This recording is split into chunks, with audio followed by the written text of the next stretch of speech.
Hello viewers and welcome to another episode of Lancer Custom Works, where I will be discussing the various mech builds you could make and play with Lancer. In today's Encore edition episode where we pay attention to some of the older frames we have revealed before, Harrison Armory, Part 1, featuring Barba, Genghis, Iskander, and Napoleon. Anyway, let's start with the big boy first. Barbarossa is a goddamn brick of a house with as much health and mobility of one. It also comes with a gigantic piece of equipment that is its most prominent feature, but, other than that, nothing else about it really says that it's an artillery frame. Most of its traits make it real tough, but that's it, which also means that sometimes people just turn this thing into a striker because they bloody can, and being size 3 can turn you into quite a titanic powerhouse up close. It also helps that it has 3 weapon mounts. With its speed being this slow, people often uses talents that gives it an additional movement rather than trying to multiply its existing movement to move faster. It's the same deal with Baylor really or any other speed 3 frame, except Barba is even worse at it with a base speed of 2, even maxing out agility will only let it reach 5, after a lot of sacrifice in other areas, but anyway, that's enough talking, let's show off the builds. Starting off with Grungust Type 0, I guess we are just cosplaying shit now. Barbarossa is around that size I suppose. This is a Barbarossa with an OP Cal Thermal Charged Tempest Charged Blade. I think you already know where this is going. With Ace, RMJ, Pankrati, Croil Rifle, and Speed 5, you will get close, and you will cut shit up or blast them with your chest laser and still be able to tank shit. At the very least, the sword is now appropriately sized and not being wielded by a size half twin. The Underminer is a Barba with a big drill. It's half a Vlad basically, with traps to immobilize, roller to knock back, and Pankrati and Prospector to move across the map at surprising speed. Prospector especially is real good for Barba because you can now travel all across the map despite being speed 3, and no one will know where you will pop up. RX-78AL Atlas Gundam, we are really getting a lot of cosplay build here. It has Railgun, DMR, and a charged blade. It can also fly, and with superior by design, you can last a long while in air with high mobility too. Death's Head systems like Kinetic Compensator and Core Siphon makes it real accurate too. All in all, this thing will move fast and shoot fast despite being the size of a barn. Rocinante is hilariously almost the same build. Turns out being able to fly fast with really long range guns work very well when you are this freaking tough, and since you are flying up and flanking people all the time, Tactician works fine too with Assault Cannon to provide that reliable damage, and if anything gets too close somehow, you have roller charges to keep them away. Vworp is a mobile Barbarossa that moves by not moving instead via teleportation, whether with real space breach to move 5 spaces at once, or blink charges to technically move 8 by teleporting from edge to edge. You also have blink space tunneler for your allies to keep up, which is usually something other people do for you, and for firepower, you got Vanguard DSAS, and Autostab HMG, it will work fine. Now playing Hammer of Justice, is a Barba more on the defender side with House Guard, Field Analyst, and Sysop to provide plenty of support. It can also move terrifyingly fast with Mimic Mesh, and with this much Gorgon systems on board, it can definitely shoot anything that threatens its allies apart real fast. Lastly, there's Hardballer, a mobile Barba with Jump Jet and Ace to move fast to shoot everything down with Bolt Thrower and then reload quickly with external ammo feed. It's hot, but with 14 heat cap, that won't be a problem. The rest of its weapons are more for situational scenarios. Anything else, you shoot with the Bolt Thrower every turn for up to 5d6 damage with high accuracy. Barbarossa, the slowest frame in the game that almost everyone immediately turns into an insanely mobile nightmare of a brick that T-pose on just about everything else through sheer tankiness. Lancer is a very funny game sometimes. Next up, Genghis, much like Barba, Genghis is a tough as hell frame with 3 armor that's also very slow. It can also absorb heat like nothing and release them from being severely damaged, so I guess you can blow yourself up if you are about to take that structure damage anyway, and your core power is in fact blowing yourself up to release all heat. Again, it's also immune to burn, which is extremely good. This makes Genghis much more tanky than first glance, and it's already really tanky. It also has 3 weapon mounts. Needless to say, Genghis is one hell of a machine, and, well, because of its speed, most people would again use a lot of movement talents to make it walk faster, or alternatively, just use bigger gun. Nuclear Cavalier would be very useful here too, as you have enough heat cap to take the heat to get that bonus damage without risking being exploded. Anyway, let's start things off with I only know one trick but it is one hell of a trick, a Genghis that explodes. Funny trick I know, it's a half-Vlad combat drill Genghis with all that implied that has Heatfall for cheap overcharge. that can just cool down by exploding with either Agni or core power, and you will need this because overkill takes up heat a lot faster than you would think. Just a big air fryer, is a super thermal blade duelist Genghis that wants to use this blade and Heatfall to get hot real quick without going too far for big damage. It's an easy 3 heat, it's so easy to apply. Add in Pankrati, this thing can be quite mobile, and if you need more defense on top of what you have already, armor lock plating and emergency repair module are here to save you. Reloads shotgun with malicious intent, is a Genghis with a lot of shotguns. You are basically OC looping to fire off the cannibal every turn, and despite having no Heatfall, you will probably do just fine. Then you stick close to someone you want dead, and stabilize. This triggers explosive vent, and eject shells from your cannibal that deals 5 unmissable damage. It's just a lot of pain. Add in 4 armor, 19 health, and hardpoint, nothing can really stop you. The irony is palpable, is a support Genghis with bits from Sunzi, Lich, and Black Witch, with Accelerate, Unhinge Chronology, and Ferris Lash to get its allies or itself moving, or Mag Cannon to pull enemies in to burn them alive, with Heavy Gunner to make things even worse for anything that's too close. Though the Opcal Unraveler is the main killing gun here, this thing also has anti-linear time and Wandering Nightmare, just for more support or to shut down some enemies.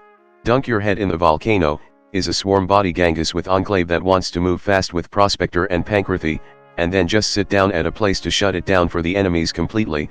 Anything that gets too close will be sucked in by the Mag Cannon and Ferris Lash, and then they will get grounded down into pieces, and if things get too risky, you can always get out through your tunnel real fast.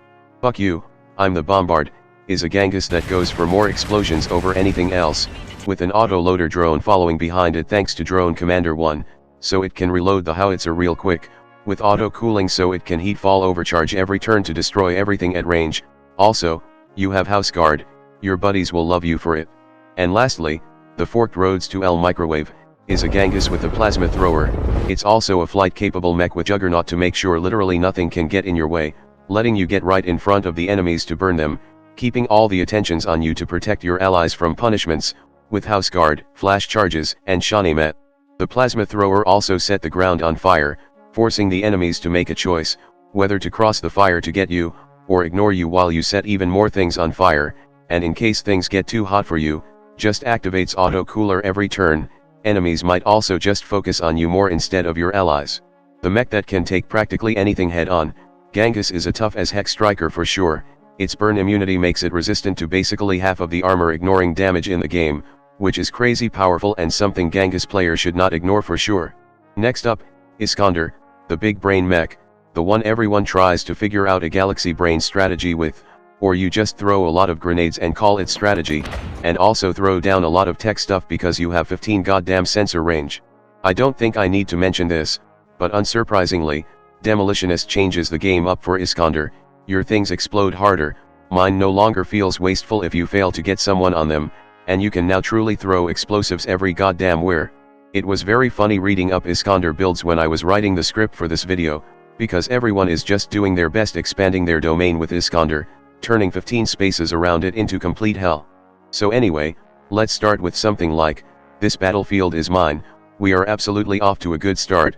It's a simple all the mines Iskander with dual mag cannon, gravity gun, and Ferris Lash to pull people into them, except now with demolitionists so you can throw explosives even further and even non-damaging ones like blink charges and grounding charges will explode in harm now. You cannot grasp the true form of Gyges attack, is a mimic gun equipped Iskander that can stack 3 different talents all into one gun, and since Iskander has 12 base save target, all these effects will get real painful real fast. Add in a bunch of explosives and Wandering Nightmare, and you can bring the pain to a lot of people. There can only be one, is a supermassive Tempest charged blade equipped Iskander that wants to knock enemies back into mine to explode them, especially with grounding mine to slow them down so they can't escape and also give you more accuracy from Pankrati to work with.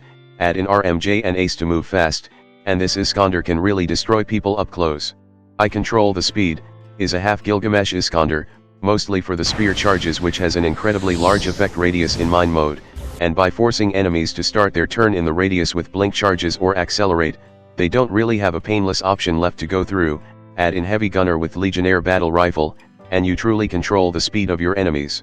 Xanato's Gambit, is a very normal Iskander with lots of mines and things to pull people into them that is also a half kobold build, letting it turn cover into bomb, or turn people into bomb for sticking around cover. Cobalt really is an excellent mix with Iskander, and there's so much more you can do with systems from both licenses. Conductor of the trolley problem is an Iskander that use its 15 sensor range for a neat trick of putting clamp bomb and banish from viral logic on a single person, and then beckon to pull all its allies around it, so they can either stand still and explode everyone or run and get cooked. Add in heavy gunner HMG, gravity gun, and all other invade options, this Iskander will be a lot of pain. And lastly, there's Zero-G Bomber, a Fomorian battle taxi Iskander that can do the usual Iskander thing, but also fly through the air with allies by turning off gravity with Tesseract, because as it turns out, you can fly while carrying allies in Zero-G, turning this Iskander into a poor shrimp, so a crayfish I suppose. Please no. As you can see from the builds, Iskander is all about being a lot of pain to the enemies, truly controlling just about every aspect of the battlefield with more explosives than God, or just with drones and electronic warfare. 15 sensor range really just lets you do anything you want, which includes a lot of horrible things. And finally, last for this episode, Napoleon, the tiny angry machine that just cannot die. It may be a bit selfish about it, but Napoleon truly can take just about anything coming its way. It has the trait and core power to just not give a damn about anything.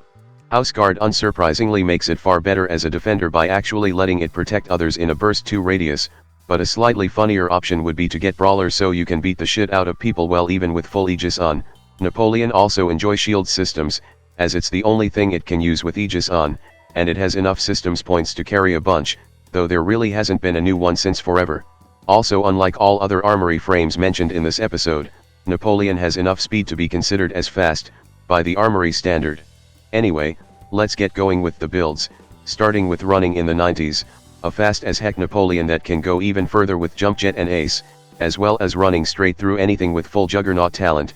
Nothing can stop this thing, but it can certainly stop everyone by creating Oasis wall every goddamn where, with SMN to keep something immobilized if it needs to. It can't output lots of damage, but it can certainly be a gigantic pain to deal with. Also Houseguard to protect allies better. Centurion is a Napoleon with a big stick, with Pankrati to get in someone's face immediately, but more importantly, it gets you right in the battle to keep up with allies to protect them with Houseguard, Argonaut Shield, and some of Napoleon's stasis systems. If someone grapple you to stop you, you have armor lock, and if you do get hurt badly, as long as you aren't literally at 1 health, you have emergency repair module to heal back up to full. Empathic Aura is a Napoleon that's more on the support side with Empath to keep itself and its allies intact, even when stunned. Like when using Empath 3, this Napoleon has enough defensive systems to protect itself, Type 3 shield and a quick action to use its numerous shield system with plus leader, utility drone, and Houseguard for even more support. Oh, and it also has a hurricane cluster projector somehow, courtesy of Duskgrave once again. Utility monster is exactly just that, a Napoleon with more systems than it knows what to do with full demolitionist talent to make the hex and spear charges to be so much worse, with ERM to keep you alive, and some stasis and blink systems to keep your allies alive, plus a prototype weapon and displacer for plenty of firepower. Prototype is especially useful since they can't be destroyed, something Napoleon will find very handy. Blink and you will miss it, is a Heatfall OC loop displacer spam Napoleon that uses Deep Well to keep it from cooking itself alive. You want your first turn to end at danger zone, then in the next, stabilize, overcharge, and then fire the displacer, keeping you perfectly at danger zone without being too hot. Other than that, you have Houseguard, Grease Monkey, and Bonded to protect and support your allies well. Having ERM and Stasis Barrier won't hurt either. The first rule of Fight Club is a Titanomachy Brawler Napoleon that can trap enemies in a blink shield bubble and then beat the shit out of them with its bare hand. You essentially have a super heavy with your improvised attack now hitting with something like 3d6 plus 2 damage, and you can too just ram people into wall to knock them down hard and grapple them with a single action to keep them from running away. Which can get a lot worse if you activate Aegis and turn into a completely invincible monster, with BT Technophile combo to try to cool you down and make Aegis lasts longer, and universal compatibility to instantly recover to max upon activating core power. This thing is a complete close range monster for sure, a near indestructible one. And lastly, there's Star Spangled Man, a half-white witch Houseguard Napoleon with once again, a bucket load of defensive systems to protect allies with in just about any situation, with Pankrati to get in the fight quick and Pharaoh Lance to keep enemies in place while they try to punch you futilely. Emergency repair module just works so well with Napoleon, especially since brace reduce any damage to 1 no matter what. The Lego brick, the Nokia, the one walnut that's impossible to be cracked, There's plenty of durable frames in this game, but none are as small and as crazy tough as Napoleon. It's a powered armor that can outlast everything else. Use it for any purpose you want. And that's about it for this round of Lancer Custom Works Encore. Once again, I would like to thank all of my viewers who have submitted their builds for this episode, and for the next round of contests, it's gonna be the second round for SSC, featuring Monarch, Morning Cloak, and Swallowtail. That's all for now, and I will see you all next time. Hello there, if you like this video, please subscribe and click that notification bell button. If you want to see the videos early as well as further support my channel, you can join in my Patreon page, or buy me some coffee, links in the description. Anyway, have a nice day.